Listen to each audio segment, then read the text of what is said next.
I am Dr. Ashok Bhatt.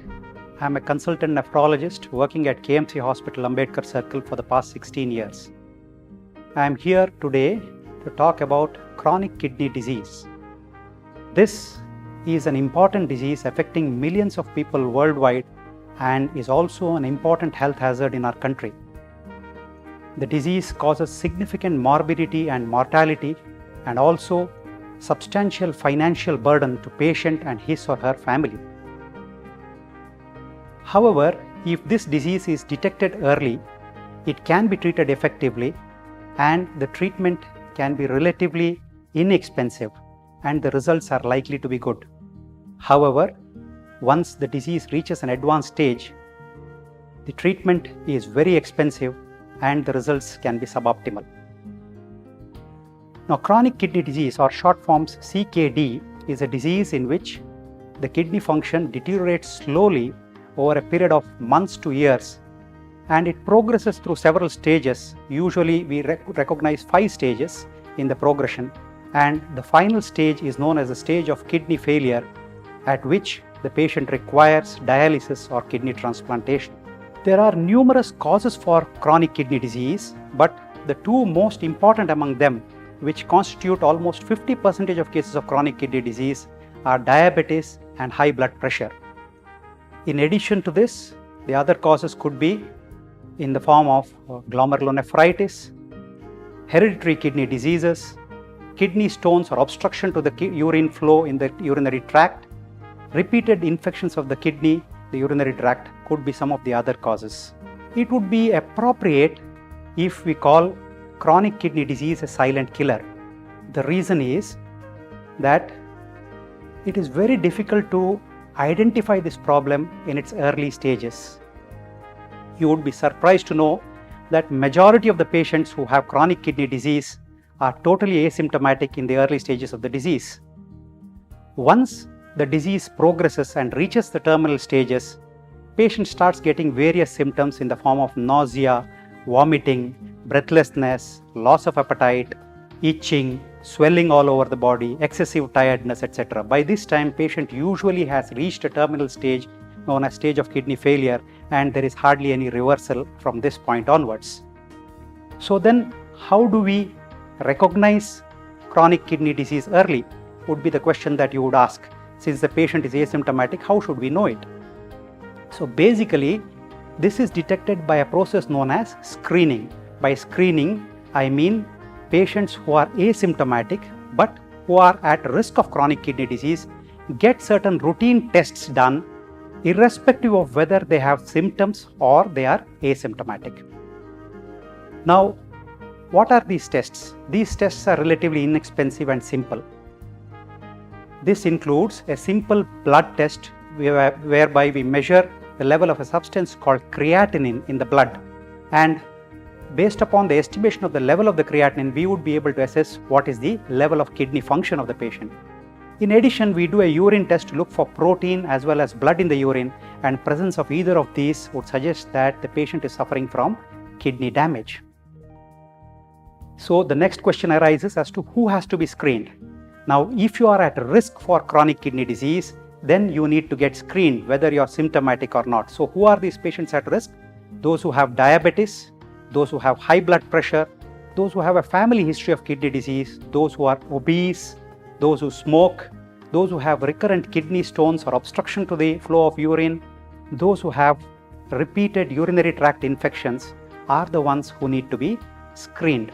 And these screening tests are inexpensive, and if these tests are positive and you are diagnosed to have chronic kidney disease, then further evaluation may have to be done to stage the disease, to find out the cause of the disease and look for any reversibility, and also to look for complications of chronic kidney disease.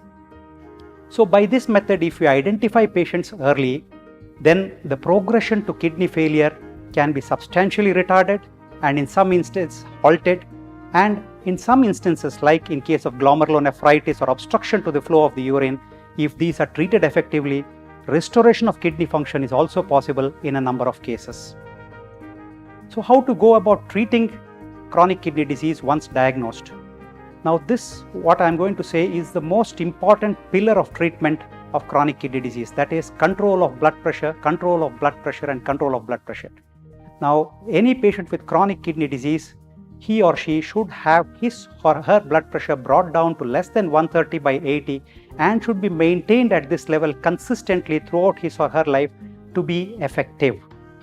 Now, the most important thing to note here is that unlike simple hypertension, which affects majority of the people, blood pressure in patients with chronic kidney disease is highly resistant. So it is unlikely to come under control with the use of only one drug. Patients usually require multiple medications to bring the blood pressure under control, and many of them may require maximum doses of these medications to bring the blood pressure under control. And you can understand that the same drug may not work the same way in two different individuals. So there is no one size fits all theory here. So it has to be tailored depending upon the requirement of the individual patient. And no doctor on a single visit can tell you that you require these many BP medications and this is the dosage that you need. Hence, early on, the number of visits that you may have to do to get your blood pressure under control may be frequent. But once the blood pressure comes under control, the frequency of visits can be reduced. However, adherence to treatment throughout your lifetime is mandatory, and blood pressure should be brought and kept below 130/80 consistently for you to achieve good results. Now, among the blood pressure medications, we most often use drugs belonging to a group called ACE inhibitors or angiotensin receptor blockers. These drugs have got additional beneficial effect over and above the other routine antihypertensives in reducing proteinuria and also preventing progression of chronic kidney disease. So unless otherwise contraindicated, one of your antihypertensive drugs should be either an ACE inhibitor or an angiotensin receptor blocker. Now, in addition to control of blood pressure, in diabetics it has been found that a good control of blood sugars, keeping the glycated hemoglobins to less than 7%, has helped in preventing progression of the disease. In addition to this, diet plays a very important role. Salt restriction, restriction of proteins in the diet, especially from animal sources, meat and poultry, can help in retarding progression. Avoidance of smoking, if you are a smoker, helps in preventing progression. Similarly, if you are overweight, bringing down your weight to normal limits also helps in reducing the progression of kidney disease.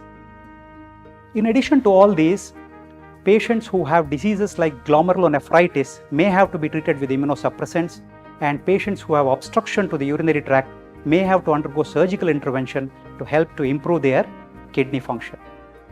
These are all about what you have to do, but there are a list of don'ts also.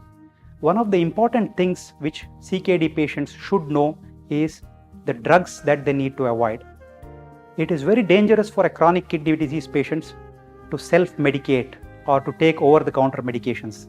There are several medications which can cause sudden onset loss of kidney function in these patients, which include painkiller medications belonging to the class called NSAIDs, some antibiotics, certain contrast agents which are given during procedures like CT scan, angiogram, etc., which these patients will have to avoid. In addition, the doses of several medications may have to be modified depending upon the level of kidney function. Herbal medications are also not safe. People often take herbal medications thinking that they'll safe and they may help to improve their health.